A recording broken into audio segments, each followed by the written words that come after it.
Hollywood's darker side is rarely seen. Behind the red carpets and flashing lights, it may seem like a dream. In 2006, the Me Too movement began to unmask powerful industry predators who had been hiding.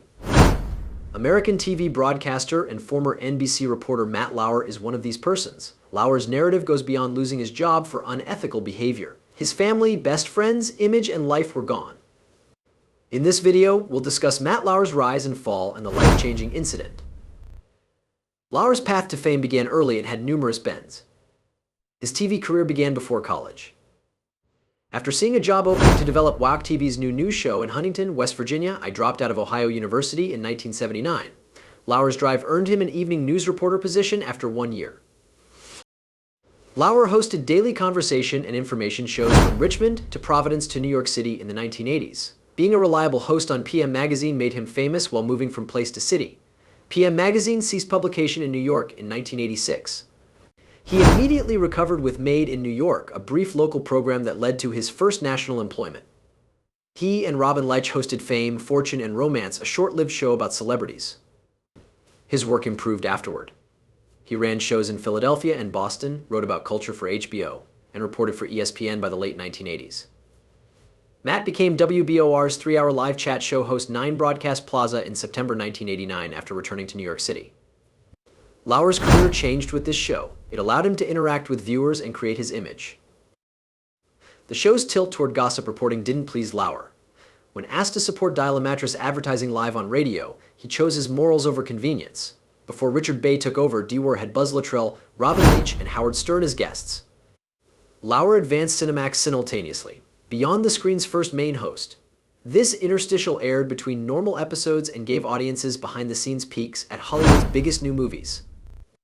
Lauer hosted Al Pacino, Robert De Niro, Nicole Kidman, Tupac, and Samuel L. Jackson. Cinemax competed with HBO with Beyond the Screen, a hit, making Lauer a more important showbiz reporter. Lauer's career continued in 1990 when the Kushner Law Company hired him to anchor Day in Court. Trial Watch aired on NBC for 2 seasons. Director David Sams helped take the Oprah Winfrey Show nationwide. When the show became daily, NBC replaced Lauer with Rob Weller. Because he could influence things, Lauer was busy. He also taped a pilot for WBF Body Stars, a World Wrestling Federation bodybuilding show on USA Network, the same year. WWF owner Vince McMahon hosted the show instead. Lauer co-hosted etc. on Travel Channel with Willow Bay by 1991. This expanded his media credits to include travel and lifestyle. Lauer seemed more normal with each portion, preparing for tremendous opportunities ahead. Joining NBC in 1992 was a significant leap for Lauer. It started a successful career. Lauer was charming and comfortable in front of the camera when he started as the co-anchor of Asterisk Today in New York on WNBC, the network's main station. Next year, he joined Asterisk Live at 5 Asterisk with Sue Simmons and focused on it until 1994, when he quit his morning job. Lauer departed Asterisk Live at 5 Asterisk in 1996, having advanced quickly at NBC. Lauer's pledge was immediately noticed by NBC. Asterisk, The Today Show, was his first guest appearance from 1992 to 1993. Trying out for the position paid off when Asterisk recruited him as a news anchor in 1994. Lauer was recognized for adaptability. He worked in many capacities, from co-hosting Weekend Today to standing in for Tom Brokaw on NBC News at Sunrise and NBC Nightly News. As of January 6, 1997.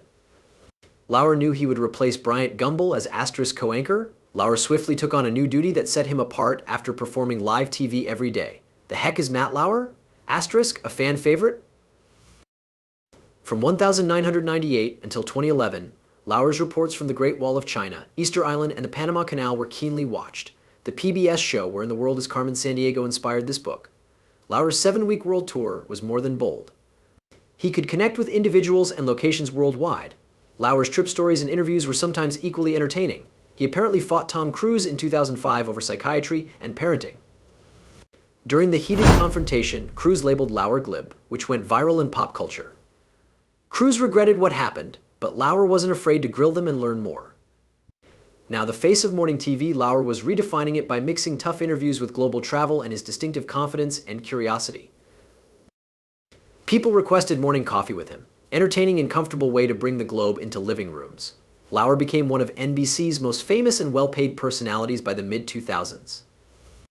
He interviewed celebrities like Prince William and Prince Harry on Princess Diana's 10th anniversary in 2007. He had a great connection with fans.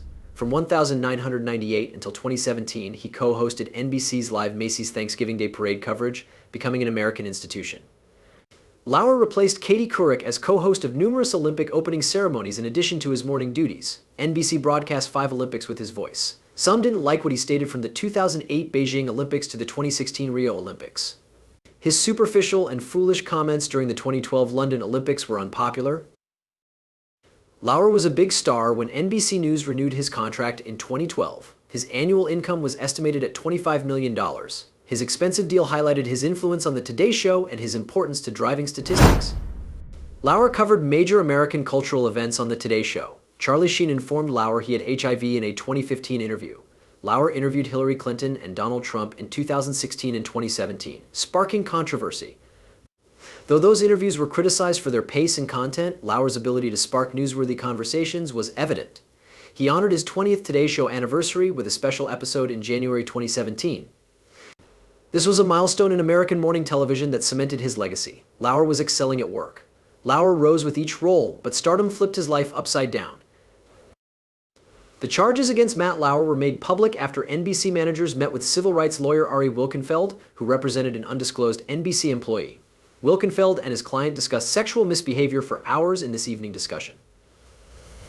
NBC moved quickly because the woman provided enough information, even if she wasn't ready to share her experience, Wilkenfeld said, who later informed the NYT that NBC responded quickly. After an investigation, NBC fired Lauer the next night. NBC's top officials acknowledged the charges against him were true and serious enough to violate company policy, raising concerns that this may not have been an isolated case. A source claimed the accusation was concerning workplace sexual misconduct, some of which occurred in Sochi during the 2014 Winter Olympics. According to close insiders, Lauer was shocked. He allegedly maintained the conversations were part of a mutually agreed relationship. Lauer was shocked and unhappy that the complaint led to a termination. People who knew him well claimed he felt invincible at that point, and the charges shattered his corporate reputation. It continued, which hurt him.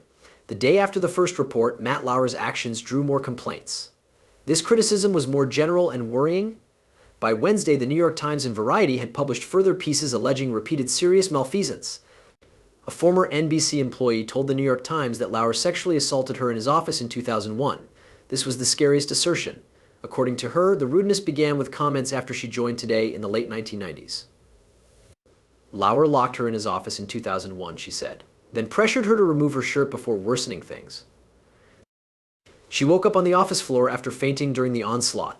Lauer's assistant escorted her to a nurse. The lady, who left NBC a year later, said she didn't report the event because she could have stopped it. Her husband and buddy learned about it years later. She initially told a former NBC boss about it this week. She was called by NBC. Another Variety survey found 3 more women who said Lauer harassed them without naming them. Someone Lauer used to work with stated he showed up in the office and chastised her for not doing anything sexual. Another stated Lauer offered them a sex toy, which was inappropriate. She was warned of his plans to use it against her. These accounts began to reveal a pattern of long-term workplace wrongdoing that had been hidden for years. All of these charges demonstrated a poor scenario at NBC. Lauer's status and authority had apparently shielded him from facing sanctions until now, despite the terrible consequences. Addie Zanoni, a former Today Show employee, revealed a month-long affair with Matt Lauer in 2000. A 24-year-old production worker, she was prepared to quit. Lauer married recently. Zanoni felt victimized by the power imbalance, even though both parties sought the connection. Lauer appeared to be targeting her weakness, she thought. He didn't expect her to argue because she was going. She remembered that he targeted inferior workers like production assistants and students and felt confident doing so. After multiple allegations against Matt Lauer, NBC moved promptly, but many were confused. The network stated it hadn't heard any Lauer complaints until the news articles. Given the serious accusations, this response made many think twice. With Megyn Kelly, NBC reporter Stephanie Goss discussed the story after following it all day. She said 8 women had come forward, but their anonymity made it harder. Because their names were unclear, it was hard to discern if the same women were in many reports. NBC employees are still confused. Years of working with the person made it hard to receive such devastating news about a trusted co-worker. The 2001 sexual assault accusation was terrifying. Attack is a crime, Goss said, emphasizing the severity. NBC was informed by law enforcement that Lauer was not under investigation despite their request. Lauer finally addressed the allegations. He reportedly signed a $20 million deal a year prior after working at NBC since the early 1990s. His former co-workers read his radio comments. He apologized for causing hurt and pleaded for forgiveness. Perhaps some of the charges were false, but they were enough to make him feel terrible and ashamed. He mentioned personal duty as he discussed how the crisis affected his family and friends. Lauer made mending the damage his full-time job since it would take time and thought. Matt Lauer had almost nothing left. After losing his job, it continued. Friends avoided each other. After 2 years, his wife Annette Roquet had enough. Even as his personal and commercial life collapsed, new accusations surfaced, worsening the story. One of Ronan Farrow's most serious claims was Brooke Neville's. She discussed her 2014 Sochi Olympics experience. Neville's was a production assistant. She stated she went to Lauer's hotel room twice after drinking a lot, once to collect her press credentials, which he took as a joke, and once at his request. She said Lauer started an awkward conversation with this second visit. Neville's reportedly felt uncomfortable all the time. The event left her in discomfort for days. She later claimed she wasn't consenting because she was inebriated and was shouting no. Once back in New York, Neville said the interactions continued. He labeled them transactional rather than relational. Meredith Vieira forced her to tell network superiors about the Harvey Weinstein incident in 2017. After reporting, Lauer was fired. After taking time off for health reasons, Neville's received a 7-figure compensation. Lauer denied Neville's claims, saying their Sochi rendezvous was mutual and started a months-long affair. He said they talked and Neville's never exhibited pain. In a detailed reply, he recognized his mistakes but maintained that they had always agreed to stay together. He denied that he managed her career, saying she worked in a separate field. Lauer's former co-workers were shaken by the controversy, and some couldn't believe the accusations against him. Longtime co-anchor Katie Couric expressed her disbelief and called his behavior wrong and upsetting. Couric writes in her memoirs on how she understood what happened and how devastating and terrible it was. Since being dismissed 6 years ago, Matt Lauer's life has altered. A close buddy believes Lauer has lost many pals. Some people first contacted him, but no longer do. His social life is limited these days, which has shrunk his social circle. Lauer's lifestyle altered. NBC refused to pay him when he left, forcing him to abandon his pricey habits. His real estate holdings keep him financially stable, but he's no longer living a high-class life. Katie Couric, his former co-host, hurt him most. Lauer was furious following her book going there, in which she condemned his behavior and discussed intimate text chats with him. He says this public revelation from a trusted buddy transformed how he operates around others. The book made him upset and questioned who he could trust, making it tougher to contact his past. He fell in love with Shaman Abbes again in 2019. Not long after his divorce, they started dating. Passion is fresh, but the bond is old. Lauer and Abbes were nearly 20-year pals. After meeting at work and staying in touch, their friendship became more. Lauer's life looks more steady with Abbes. She is a marketing-trained businesswoman. Their relationship is serious and joyful, based on trust and similar work experiences, according to friends, despite their want to remain anonymous. They've been seen together sometimes, demonstrating their love without attention.